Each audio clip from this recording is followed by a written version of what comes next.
Now we have next topic, that is zero error in screw gauge. ये last topic है इस chapter का. पहले मैं शॉर्ट में थोड़ी थ्योरी ब्रीफ कर दूं, फिर बेस्ड ऑन दैट ये क्वेश्चन है जो 2026 में आया हुआ है, इसको भी करेंगे.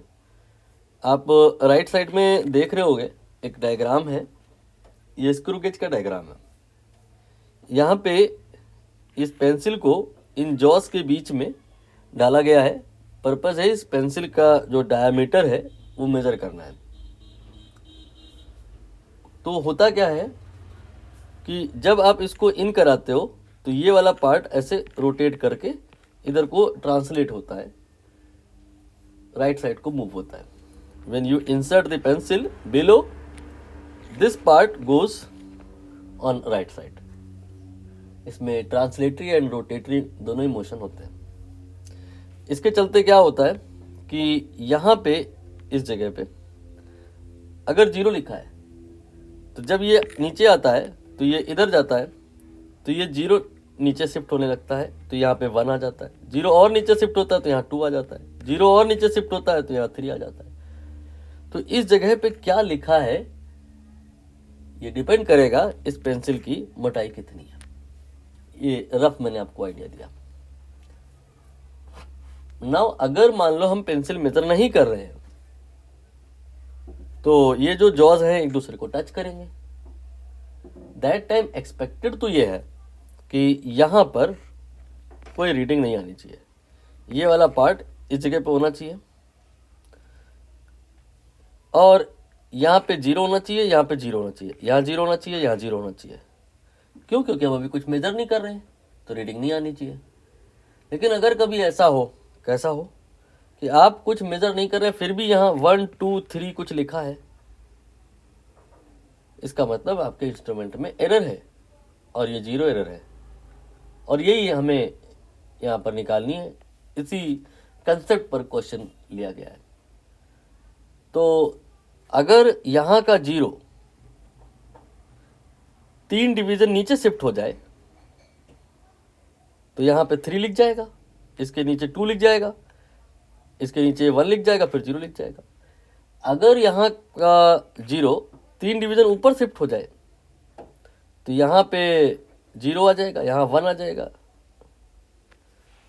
सॉरी यहाँ 0 आ जाएगा, यहाँ 99 आ जाएगा, यहाँ 98 आ जाएगा, यहाँ 97 आ जाएगा. तो अगर यहाँ 97 लिखा है, दिस इम्प्लाइज 0 इसका जो है 3 डिवीजन ऊपर शिफ्ट हो गया है.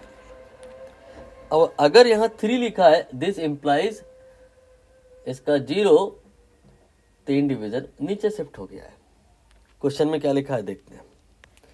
क्वेश्चन में लिखा है 0 of the circular scale lies 3 division above the horizontal pitch line. ये हॉरिजॉन्टल पिच लाइन के 3 डिवीजन ऊपर आ गया है 0. इसका मतलब इस पिच लाइन पे 97 लिखा है. इस क्वेश्चन को दूसरे शब्दों में ऐसे भी कह सकते थे कि जब आपके जॉस टच कर रहे हैं तो जो सर्कुलर स्केल है उसकी जो रीडिंग है वो 97 है.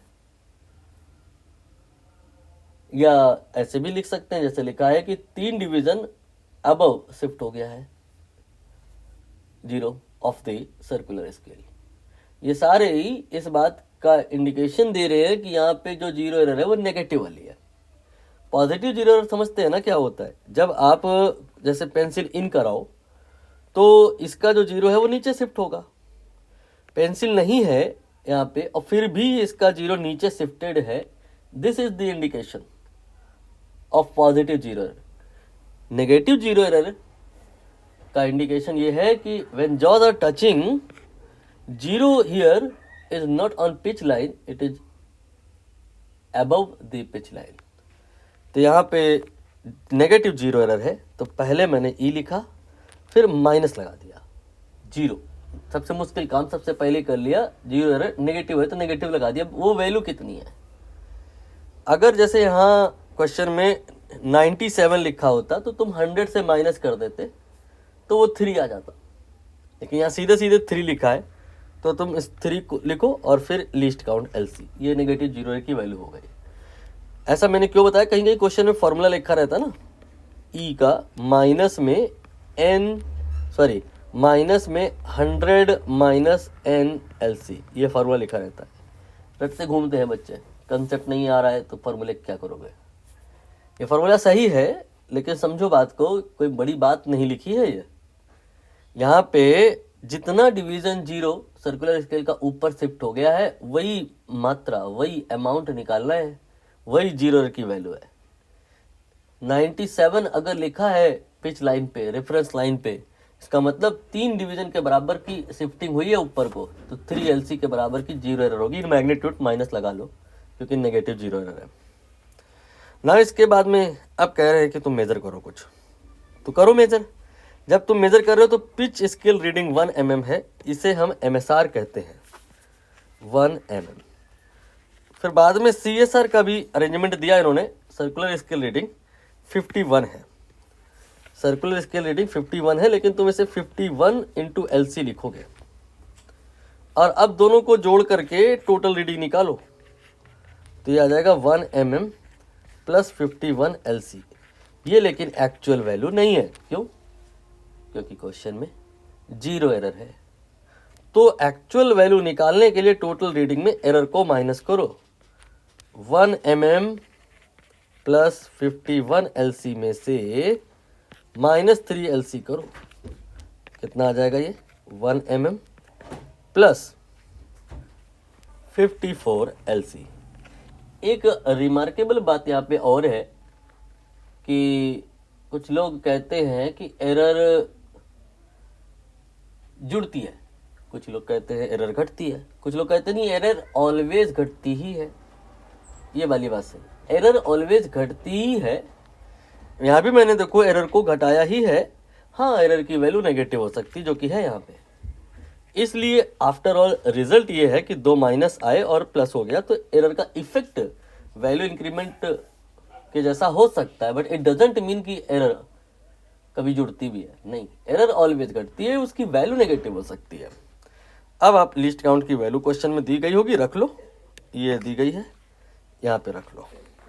तो 1 mm प्लस 54 इंटू 0.01 mm, तो यहाँ से सॉल्व करेंगे तो 1.54 mm आएगा वैल्यू, एक्चुअल वैल्यू, जिसमें कोई एरर नहीं है। ये थर्ड आंसर बनेगा। मैच करा लिया जाए, देख ले, बिल्कुल सही है, 1.54।